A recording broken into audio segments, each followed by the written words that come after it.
you're feeling frustrated, you're feeling like, you know what, I have to do all of this stuff in order to maintain my hair, and it's not fair, you know, because other people just wake up, they shake their hair and they go. You could also wake up and fluff out your afro and leave the house, right? And you know, that would be fine, but it's not fine because we have certain ideas of what it means to look presentable, right?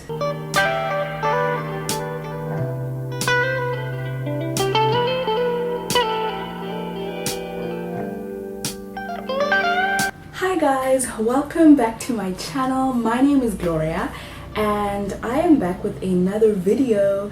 This one is just going to be a super chatty video. I just want to talk a little bit about, I don't know, the natural hair movement, or natural hair as it's being discussed online, and just something that I noticed that was being discussed online on Twitter and you know, sometimes on Instagram, but mostly on Twitter, and that is the idea that natural hair is difficult to deal with.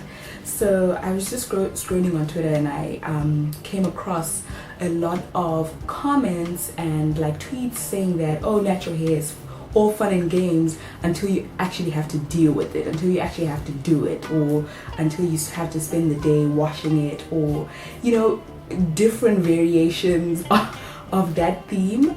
And I don't know, I just wanted to kind of give my 2 cents on the topic of natural hair, how we view it, how it has been portrayed to us in the media, and how we continue to perpetuate a certain perspective about natural hair, and how it kind of feeds into the perceptions that we have of ourselves and our hair, and you know, perhaps even how it contributes to self-hate. And of course, these are my views and just how I see the world and how I think about the world, and just my immediate thoughts when I started to see a lot of these comments coming about. So what I would say is just that natural hair, first of all, let me say this, natural hair is a very personal experience. It is very specific to each individual and how, you know, they go through it, and they kind of navigate discovering their hair, rediscovering their hair, and learning how to take care of it. So that's just the first disclaimer, right, which goes back to my initial point, which is that this is from my own perspective. I have been natural all my life, as I've said, but my natural hair journey was a bit different in the sense that I actually started going on an official natural hair journey about 3-4 years ago, right? So it hasn't been like I've always been on a natural hair journey, I've been growing my hair forever. Really, it's been a journey of about 3-4 years ago when I've kind of been deliberate about growing my natural hair, and it's been an amazing experience. I've learned so much about myself, I've learned so much about my hair and my body and the science around natural hair, and I've been quite deliberate about you know, learning about my hair. So yeah, so with that said, I think that there has been, people tend to conflate natural hair being difficult with not knowing how to take care of their natural hair and the learning curve that's involved in natural hair maintenance. So what I can say is that as someone who's been natural all my life, it hasn't been easy, right? It's been a big learning curve.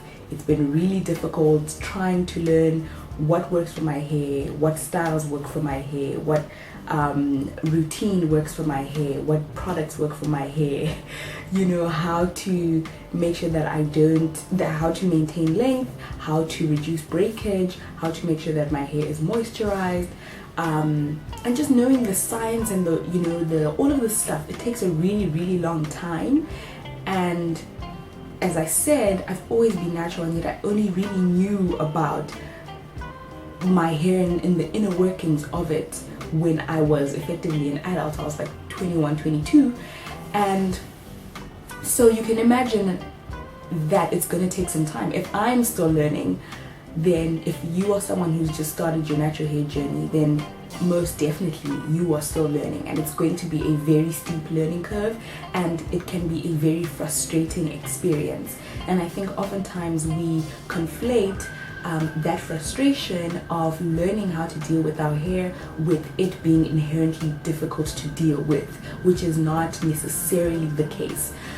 Now, of course, different hair types do different things, and whether it's the styles, whether it's the way they respond to heat, or the way they respond to certain products, different hair types, different hair curl patterns, different hair densities will do different things depending on the environment in which they're in.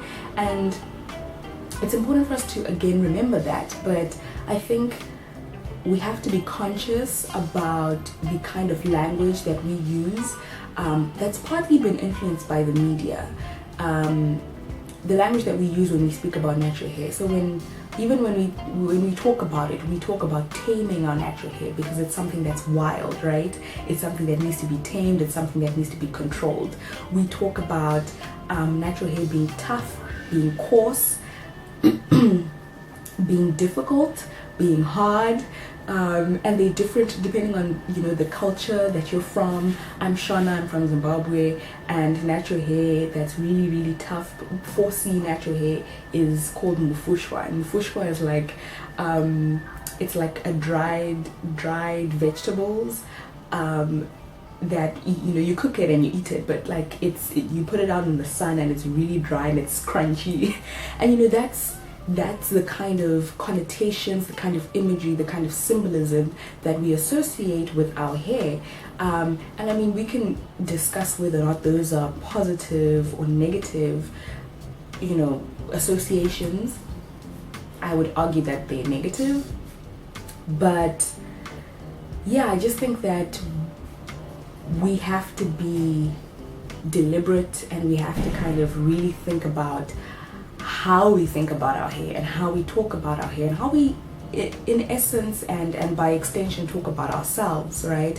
And our own images and our own bodies, because none of this is coincidental. It's not a coincidence that you don't know how to take care of your hair. It's not a coincidence that you're experiencing this frustration with, not being able to find the products that work for your hair. It's not a coincidence, most likely, that you don't see yourself reflected in the images, in the media, on TV, in ads, that your hair type is not represented. These are not coincidences. It's a very systemic problem. It's a very deliberate effort by the powers that be. And so we have to think about that. And so when we play into notions that our hair is inherently difficult, inherently hard to take care of, then we kind of play into those negative perceptions and those stereotypes. In my experience, my natural hair, for me, is, like I said, taking care of it by and large has become as easy as breathing. But as I said, by and large, and it's become, so it wasn't always like that. It's something that I've had to be deliberate about learning, and it's taken some time. But after a while, and after just being patient with myself, I have learned how to take care of it, and I have learned how to accept it, and to kind of roll with the punches, understand that it doesn't do certain things and that it does do certain things, and kind of work with what it can do, right? And then the other point that I wanted to make just before I close off is that we have to also challenge perceptions about what presentability looks like, because for a lot of us, part of the frustration with our natural hair is that it doesn't do what we want it to do, right? So you want to get a twist out, you do the twist out, you have 4C hair, you use a product that you've seen another natural use, probably someone who doesn't have your hair type, it doesn't come out the way it's supposed to come out, and then you get frustrated. And so we have to, unpack that a little bit. Like, what does it mean? What does the style coming out the way it's supposed to mean? Like, what does that actually mean? And what does it mean to have hair properly done? You know what I mean? What does it mean to have good hair, right? So is it about the length of the hair? Is it about the thickness of the hair? It's something that I hear a lot, you know, from women who approach me and they say, you know what, my hair doesn't do what yours does. But we have different hair types, we use different products. You know, I have, you know, quite a strict regimen on how, you know, I'm very deliberate. Like I said, I know exactly what it needs and what it doesn't need and what it can do. And this other person has no idea, doesn't have that information, doesn't have those tools, or hasn't acquired those tools yet to take care of their hair properly. And then they get frustrated that the hair doesn't look like it's supposed to look. That usually means that it's not as long as someone else's. So natural hair needing to be long in order for it to be beautiful, it needing to have a defined curl pattern in order for the style to be the correct style, and just not looking put together, right? So ideas around what neatness looks like, what it means to be put together, not having like edges being laid, you know, all of these ideas, right? So I guess I'm just saying, like, it's food for thought, right? I know we want our styles to look the way One Natural looks, or we have ideas of what our hair should look like. We have ideas of what neatness is. We have ideas of what it means to have our hair done, you know, so that we can go out into the world and present ourselves as our best selves. But I think that we should also equally constantly be reflective of where those ideas are coming from, who has planted those ideas and those images in our minds, and how we are feeding into negative stereotypes about the inherent value or lack thereof, or the inherent beauty or lack thereof, the inherent difficulty or lack thereof of our own hair, of our own skin, of ourselves. So yeah, I just hope this gives someone encouragement. If you're someone who is starting your natural hair journey or in the middle of your natural hair journey and you're feeling frustrated, you're feeling like, you know what, I have to do all of this stuff in order to maintain my hair, and it's not fair, you know, because other people just wake up, they shake their hair and they go. You could also wake up and fluff out your afro and leave the house, right? And you know, that would be fine. But it's not fine, because we have certain ideas of what it means to look presentable, right?